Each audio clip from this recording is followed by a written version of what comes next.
সুপ্রিয় শিক্ষার্থী বন্ধুরা, শুভ সকাল। কৃষি ডিপ্লোমা প্রথম পর্বের আজকে রসায়ন 1 অংশের পদার্থের অবস্থা বিষয়ে ক্লাস নেব। আমি তোমাদের একজন শিক্ষক, ডক্টর মোসাম্মদ কোহিনুর বেগম, মুখ্য প্রশিক্ষক, এটিআই, খাদিমনগর, সিলেট। শুভ সকাল। তাহলে চলো আজকে আমাদের পদার্থের অবস্থা সম্পর্কে আমরা ক্লাস শুরু করি। প্রথমে আমরা পদার্থ কাকে বলে সে বিষয়ে জানব। পদার্থ কি? পদার্থ হচ্ছে যার ভর আছে, যা কোনো স্থান দখল করে এবং যা তার স্থিতিশীল বা গতিশীল অবস্থার পরিবর্তনে বাধা প্রদান করে তাকে পদার্থ বলে। যেমন ঘর, বাড়ি, ইট, পাথর এসব কিছুই পদার্থের উদাহরণ। পাশে তোমরা একটি চিত্র দেখতে পাচ্ছ। চিত্রে একটি ইট দেখা যাচ্ছে, যাতে ইটের কি আছে? ইটের ভর আছে। ইট জায়গা দখল করে এবং এর যেখানে রাখা হয় সেই অবস্থানে সে স্থিতিশীল থাকে। তাহলে ইট অবশ্যই একটি পদার্থ। পদার্থ সম্পর্কে আমরা জানলাম। এরপরে আমরা পদার্থের প্রকারভেদ সম্পর্কে জানি। প্রথমে পদার্থকে অবস্থাভেদে 3টি ভাগে ভাগ করা যায়। একটি কঠিন পদার্থ, তরল পদার্থ এবং বায়বীয় পদার্থ। চলো আমরা এই 3টি ভাগ সম্পর্কে বিস্তারিত জানি। প্রথমে কঠিন পদার্থ। যেসব পদার্থের নির্দিষ্ট ভর আছে, আয়তন ও আকৃতি থাকে তাদেরকে আমরা কঠিন পদার্থ বলি। কঠিন পদার্থ কোনগুলি? ইট, পাথর, বালি এসবই কঠিন পদার্থের উদাহরণ। পাশের চিত্রে তোমরা দেখতে পাচ্ছ একটি ক্রিস্টাল পাথর। এটি একটি কঠিন পদার্থ। এর ওজন আছে, আয়তন আছে এবং আকৃতি আছে। এই জন্যই আমরা একে কঠিন পদার্থের উদাহরণ হিসেবে তোমাদেরকে দেখালাম। এরপরে আসি আমরা তরল পদার্থ। তরল পদার্থ কি? যেসব পদার্থের নির্দিষ্ট আয়তন ও ভর আছে কিন্তু কোনো নির্দিষ্ট আকার নেই, যখন যে পাত্রেই রাখা হয় তখন সে পাত্রের আকার ধারণ করে। তাহলে তরল পদার্থের উদাহরণ হিসেবে আমরা বলতে পারি পানি, দুধ, তেল এসব তরল পদার্থের উদাহরণ। পাশের চিত্রে তোমরা দেখো, আমরা দুধ দেখতে পাচ্ছি। এখানে প্রথমে দুধটি একটি বোতলে রাখা হয়েছিল, তখন এটি বোতলের আকার ধারণ করেছে। আবার যখন এটিকে একটি গ্লাসে ঢালা হচ্ছে তখন এটি গ্লাসের আকার ধারণ করতেছে। অর্থাৎ তরল পদার্থের নির্দিষ্ট আয়তন ও ভর আছে কিন্তু নির্দিষ্ট আকার নেই। এটি আমরা এখান থেকে জানতে পারলাম। এরপর আমরা জানি গ্যাসীয় পদার্থ। যেসব পদার্থের নির্দিষ্ট ভর আছে কিন্তু নির্দিষ্ট আকার বা আকৃতি নেই তাদেরকে গ্যাসীয় পদার্থ বলে। যে কোনো ভরের গ্যাস যখন যে পাত্রে রাখা হয় তখন সেই পাত্রের আকার ও আয়তন ধারণ করে। গ্যাস দেখো, গ্যাসের উদাহরণ হিসেবে আমরা বেলুন নিয়েছি কিছু। বেলুনের মধ্যে আমরা যখন গ্যাস প্রবেশ করাই তখন যতটুকু গ্যাস প্রবেশ করাবো তার আকার ততটুকুই হবে। অর্থাৎ আমরা এখান থেকে জানতে পারি যে গ্যাসের ভর নির্দিষ্ট কোনো আকার নেই, এর আকৃতি নেই। আমরা যখন যে পাত্রে এটাকে রাখবো তখন সেই পাত্রের আকার বা আয়তন ধারণ করবে। এখানে এই চিত্র থেকে আমরা কঠিন, তরল এবং বায়বীয় এই 3টি অবস্থায় পদার্থের দেখতে পাই। কঠিন পদার্থের শ্রেণী বিভাগ। আমরা প্রথম পদার্থকে 3টি ভাগে ভাগ করেছিলাম, একটি কঠিন, একটি তরল এবং একটি বায়বীয়। এখন আমরা কঠিন পদার্থকে যে কয়েকটি ভাগে ভাগ করা যায় সেটা সম্পর্কে জানব। এখানে কঠিন পদার্থকে 2টি ভাগে ভাগ করা যায়।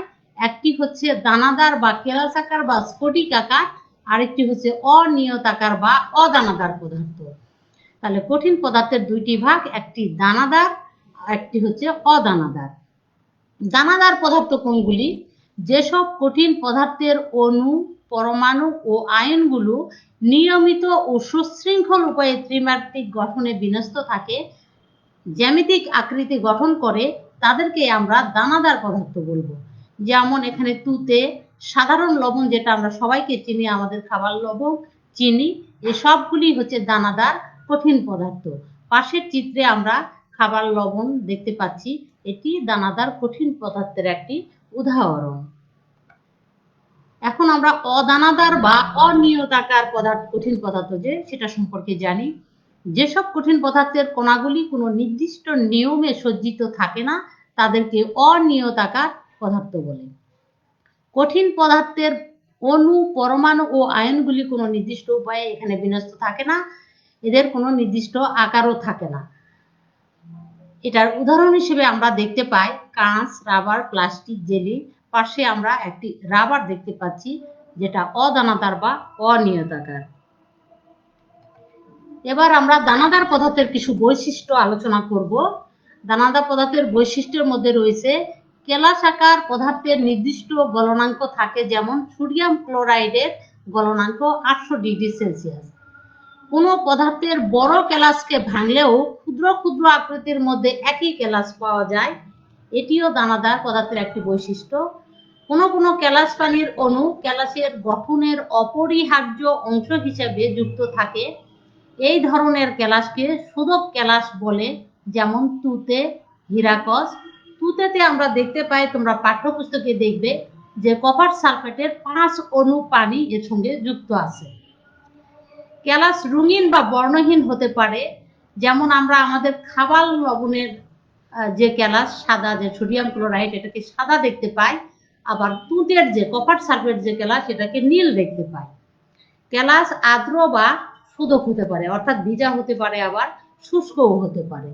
এই সবগুলি হচ্ছে আমাদের দানাদার পদার্থের বৈশিষ্ট্য।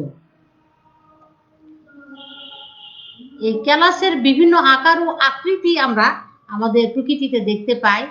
এটা আমরা জানবো কতগুলি আকারের কেলাস পাওয়া যায়। এটা ঘন বর্গাকার বা ঘনাকার, চতুস্তলাকার, একনত, ষড়কৌণিক, অর্ধরম্বিক, প্রিজমাকার এবং অষ্টতলাকার। এই কয়েক ধরনের কেলাসের আকার ও আকৃতি আমরা দেখতে পাই। এরপর আমরা পদার্থের আরেকটি রূপ হচ্ছে সমরূপতা। সমরূপতা সম্পর্কে জানবো। যদি দুই বা ততোধিক কঠিন পদার্থের একই আকৃতির স্ফটিক তৈরি করে, তাহলে ওই পদার্থের একটিকে অন্যটির সমরূপী বলে এবং এই বিষয়টিকে সমরূপতা বলে। আমরা পাশের চিত্রে দুইটি জিনিস দেখতে পাচ্ছি, একটি হচ্ছে সাদা ভিট্রিয়ন, অন্যটি হচ্ছে এপসম লবণ। দুইটি কেলাসকে দেখলে একই রকমের মনে হয়। এই যে সাদা ভিট্রিয়ল এবং এপসম লবণ একই আকৃতির কেলাস বা স্ফটিক গঠন করতেছে, এই জন্য এদের একটিকে অপরটির সমরূপী পদার্থ বলা হচ্ছে। আর এই যে ঘটনা ঘটেছে একই রকম দেখতে পাওয়া, এই ঘটনাকে বা এই বিষয়টিকে বলা হচ্ছে সমরূপতা।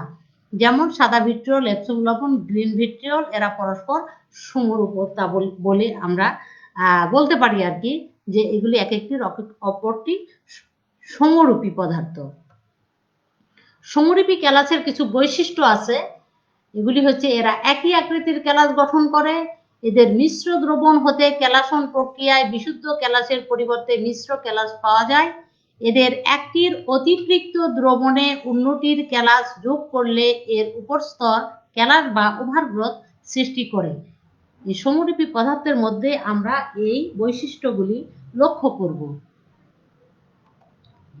এবার আমরা কঠিন পদার্থ সম্পর্কে জানলাম, এবার তরল পদার্থ সম্পর্কে আলোচনা করি। তরল পদার্থের নির্দিষ্ট আয়তন ও ভর আছে, কিন্তু এর নির্দিষ্ট কোনো আকার নেই। তরল পদার্থের অণুগুলির আন্তঃআণবিক বল কঠিনের মতো প্রবল নয়, কিন্তু গ্যাসের চেয়েও বেশি। অণুগুলি কঠিনের মতো দৃঢ় আকর্ষণে আবদ্ধ থাকে না, এদের গতিশক্তি আছে কিন্তু গ্যাসের চেয়ে কম। এই আন্তঃআণবিক শক্তি বা বল সম্পর্কে আমরা একটু পরে আমরা আরো ভালোভাবে জানতে পারবো। তরল পদার্থের এই বৈশিষ্ট্যগুলি মনে রাখলেই হবে। এখানে তোমাদের তরল পদার্থের কিছু অবস্থা সম্পর্কে আমরা জানি। গ্যাসীয় অণুগুলি, আমরা জানি যে গ্যাসীয় এবং তরল পদার্থের অণুগুলির চলাচলে এবং শক্তির মধ্যে যে আন্তঃআণবিক শক্তি, এগুলির পার্থক্য রয়েছে। গ্যাসীয় অণুসমূহ খুব দ্রুত চলাচল করতে পারে, তাদের মধ্যে অসংখ্য ফাঁকা জায়গা থাকে, অণুগুলির মধ্যকার আকর্ষণ বল নগণ্য ধরা হয়। অপরদিকে তরলের অণুগুলি গ্যাসীয় পদার্থের অণুগুলোর তুলনায় পরস্পরের নিকটে অবস্থান করে এবং মোটামুটি শক্তিশালী আকর্ষণ বলই অণুগুলিকে পরস্পরের নিকটে আবদ্ধ রাখে। তরলের অণুগুলির মাঝেও কিছু কিছু ফাঁকা জায়গা বা আন্তঃআণবিক স্থান থাকে, সেজন্য তরলে অণুগুলি কিছুটা বিক্ষিপ্ত গতিতে চলাচল করতে সক্ষম হয়। কোনো একটি মুহূর্তে তরল অণুগুলি শূন্য জায়গা ত্যাগ করে অণুজোট গঠন করে।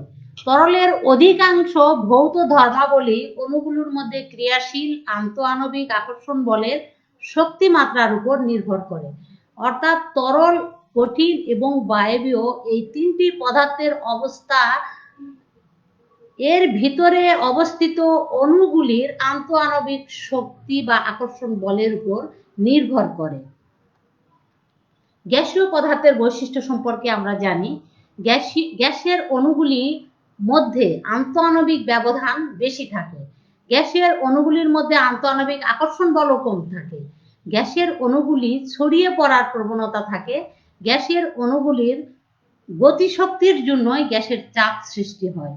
পাত্রের মধ্যে থাকা গ্যাসের আয়তন হলো আসলে ওই পাত্রের আয়তন, কেননা গ্যাস সমস্ত পাত্র জুড়ে ছড়িয়ে থাকে। এবার আমরা পদার্থের আরো একটি শ্রেণী বিভাগ দেখব, যেটা প্রথমেই আমরা পদার্থের অবস্থা ভেদে যে কঠিন, তরল এবং বায়বীয় তিনটি শ্রেণী বিভাগ সম্পর্কে জানলাম। এবার পদার্থের দুইটি অবস্থা, একটি হলো মৌলিক পদার্থ আর একটি হলো যৌগিক পদার্থ। এই দুইটি ভাগে পদার্থকে ভাগ করা যায়। মৌলিক পদার্থ হলো যে পদার্থকে ভাঙলে ওই পদার্থ ছাড়া আর অন্য কোনো পদার্থ পাওয়া যায় না, সেটি হলো মৌলিক পদার্থ। তোমরা চিত্রে দেখতে পাচ্ছ যে একই রঙের সকল কণাগুলি দেখা যাচ্ছে, অর্থাৎ এদের মধ্যে একই জিনিস বা একই পদার্থ অবস্থান রয়েছে। যৌগিক পদার্থের মধ্যে দেখো তোমরা চিত্রে দুই কালারের পদার্থ দেখা যাচ্ছে, অর্থাৎ যৌগিক পদার্থ দুই বা ততোধিক পদার্থের সংমিশ্রণে তৈরি। এখানে আমরা জানি যে মৌলিক পদার্থ একই পদার্থ থাকবে, যেমন হাইড্রোজেন, সোডিয়াম। হাইড্রোজেনকে যত ভাগে ভাগ করা হোক না কেন হাইড্রোজেনই পাওয়া যাবে। একইভাবে সোডিয়ামকে যত ক্ষুদ্রতম ভাগে ভাগ করা হোক না কেন সোডিয়ামই পাওয়া যাবে। এই পর্যন্ত মোট 111টি মৌলিক পদার্থ আবিষ্কৃত হয়েছে। এর মধ্যে 92টি প্রকৃতিতে পাওয়া যায় যা স্থায়ী। অবশিষ্টগুলি ল্যাবরেটরিতে প্রস্তুত করা হয় যা অস্থায়ী। মৌলিক পদার্থকে আবার তিন ভাগে ভাগ করা যায়। এগুলি হলো ধাতু, অধাতু এবং অপধাতু বা ধাতু কল্প। প্রথমে আমরা ধাতু সম্পর্কে জানি। ধাতু হচ্ছে সেসব পদার্থ যেসব পদার্থ সহজে ইলেকট্রন ত্যাগ করে, অর্থাৎ ধাতু ইলেকট্রন ত্যাগী পদার্থ। এদের মধ্যে থেকে সব সময় ইলেকট্রন চলে যায়, যেমন সোডিয়াম, ক্যালসিয়াম, জিঙ্ক, পারদ, নিকেল, এইগুলি হচ্ছে ধাতুর উদাহরণ। অধাতু কি? যে সকল মৌল সহজেই ইলেকট্রন গ্রহণ করে তাকে অধাতু বলে, যেমন হাইড্রোজেন, অক্সিজেন, নাইট্রোজেন, ক্লোরিন ইত্যাদি। এই অধাতুগুলি সবসময় ইলেকট্রন গ্রহণ করে থাকে। এছাড়া আরো একটি ভাগ আমরা বলছি আগে, নাম ধাতু কল্প। কতগুলি মৌলের কিছু বৈশিষ্ট্য আছে, কিছু ধাতুর নেই, আবার কিছু বৈশিষ্ট্য আছে অধাতুর নেই। এই মৌলগুলিকেই বলা হচ্ছে অপধাতু বা ধাতু কল্প, যেমন আর্সেনিক, অ্যান্টিমনি ইত্যাদি ধাতু কল্পের উদাহরণ হিসেবে আমরা এগুলিকে বলতে পারি। এরপর আসি আমরা যৌগিক পদার্থ। যে পদার্থকে ক্ষুদ্র ক্ষুদ্র অংশে ভাগ করলে একাধিক পদার্থ পাওয়া যায় তাই হলো যৌগিক পদার্থ, যেমন সোডিয়াম ক্লোরাইড। এখানে সোডিয়াম ক্লোরাইডকে ভাগ করলে সোডিয়াম ও ক্লোরিন পাওয়া যাবে। অন্যভাবে বলা যায় যে যে সকল পদার্থকে ভাঙলে একের অধিক মৌলিক পদার্থ পাওয়া যাবে তাদেরকে আমরা যৌগিক পদার্থ বলি। এখানে আমরা চকের উদাহরণও দিতে পারি, ক্যালসিয়াম কার্বনেট। ক্যালসিয়াম কার্বনেটকে ভাঙলে আমরা কি কি পাবো? ক্যালসিয়াম পাবো, কার্বন পাবো এবং অক্সিজেন পাবো। তাই এটি একটি যৌগিক পদার্থ। এবার আসি আমরা পদার্থের যে তিনটি অবস্থার মধ্যে আমরা বলেছিলাম আন্তঃআণবিক শক্তি বা আন্তঃআণবিক বল রয়েছে। সেই আন্তঃআণবিক শক্তি বা বল কি? এটি পদার্থ, আমরা জানি যে পদার্থ অসংখ্য অণু নিয়ে গঠিত। আর এই অণুগুলির নিজেদের আকর্ষণ বলের কারণে একে অপরের সাথে যুক্ত থাকে এবং পদার্থ গঠন করে। আর এই আকর্ষণ বলকে আমরা আন্তঃআণবিক শক্তি বলে থাকি। অণুগুলি একে অপরের সাথে যুক্ত থাকার পরও তাদের মাঝে কিছু না কিছু ফাঁক থেকে যায়। অণুগুলি কঠিন পদার্থের কম, তরল পদার্থের চেয়ে এর চেয়ে বেশি এবং বায়বীয় পদার্থের এর চেয়ে সবচেয়ে বেশি আন্তঃআণবিক ফাঁক থাকে। আর অণুসমূহের মধ্যকার এই ফাঁক অথবা দূরত্বকে আন্তঃআণবিক দূরত্ব বলে।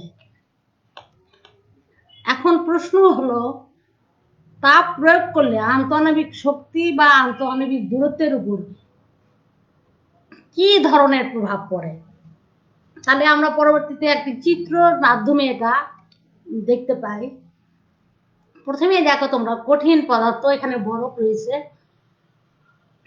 বরফের ভিতরে অণুগুলি খুব কাছাকাছি অবস্থান করতেছে, অর্থাৎ এই অণুগুলির মধ্যে আন্তঃআণবিক শক্তি বা বল খুবই প্রবল।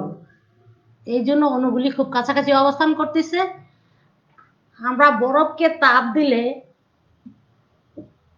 পানি পাবো। দেখো, বরফকে তাপ দেওয়ার পরে পানির মধ্যে যে কি দেখা যাচ্ছে, এই অণুগুলির যে অবস্থান, এগুলি কিন্তু অনেক ফাঁকা ফাঁকা, অর্থাৎ আন্তঃআণবিক বল বা শক্তি এখানে বরফের চেয়ে কিছুটা কম। এরপর যদি আমরা তাপ প্রয়োগ করি তাহলে আমরা দেখবো জলীয় বাষ্প। জলীয় বাষ্পর মধ্যে আমরা অণুগুলির যে অবস্থান আরো বেশি দূরে দূরে, অর্থাৎ বরফের গ্যাসীয় পদার্থের মধ্যে যে আন্তঃআণবিক বল বা আকর্ষণ শক্তি, এটি অত্যন্ত কম। এই জন্য এগুলি আরো দূরে দূরে অবস্থান করতেছে এবং অণুগুলির ভিতরে আন্তঃআণবিক দূরত্বটা খুবই বেশি।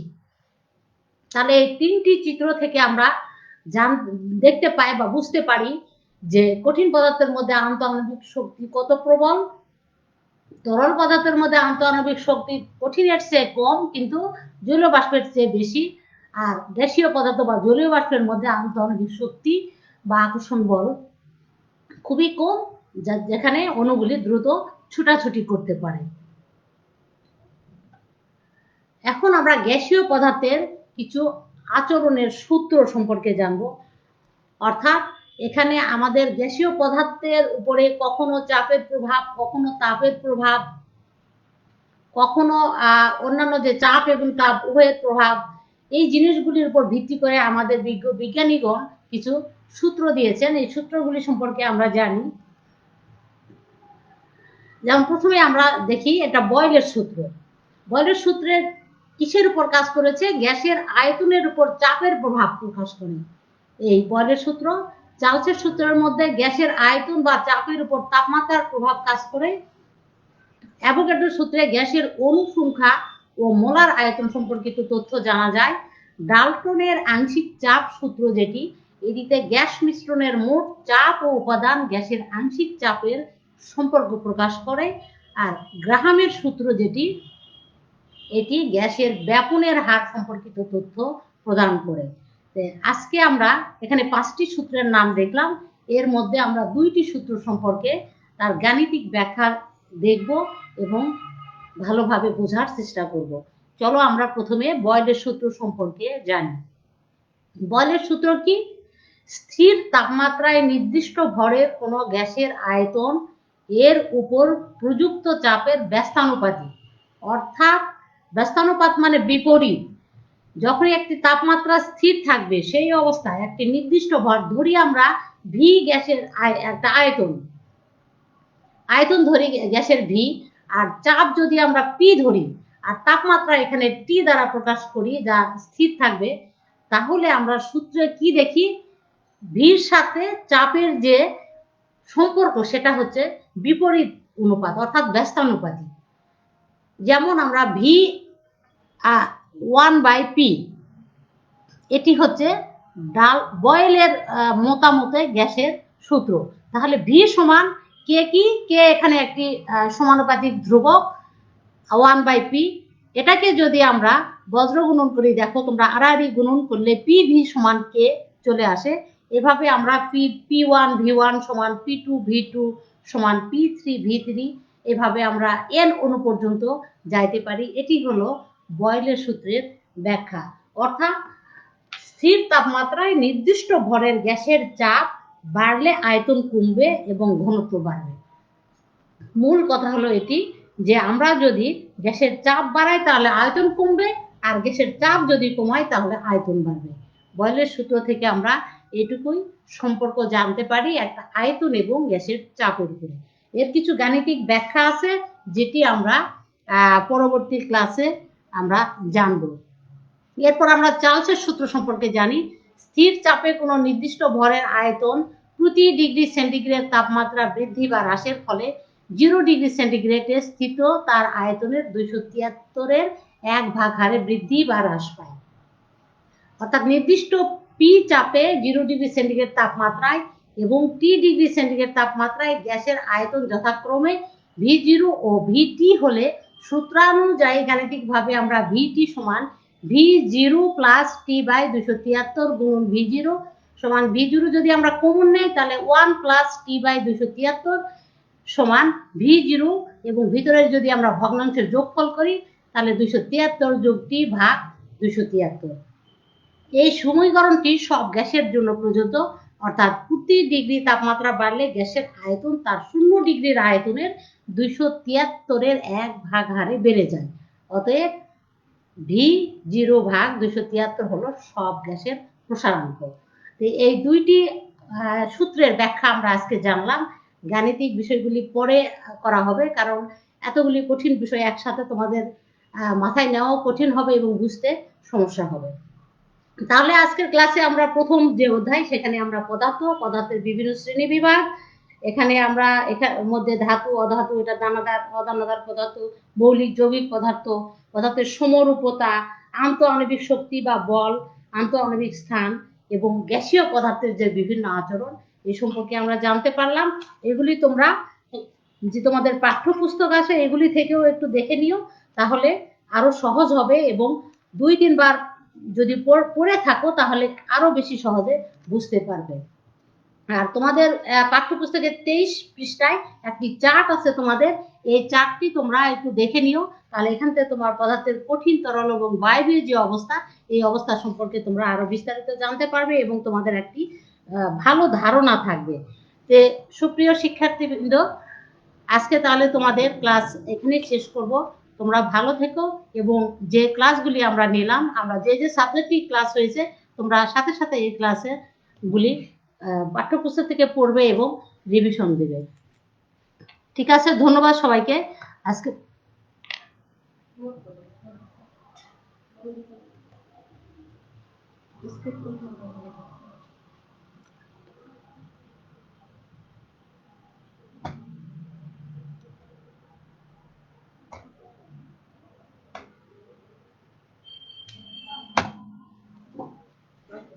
ভাই বাবা ফোন দিচ্ছে, আসতেছে, যাবো ক্যান্টনমেন্টে। তো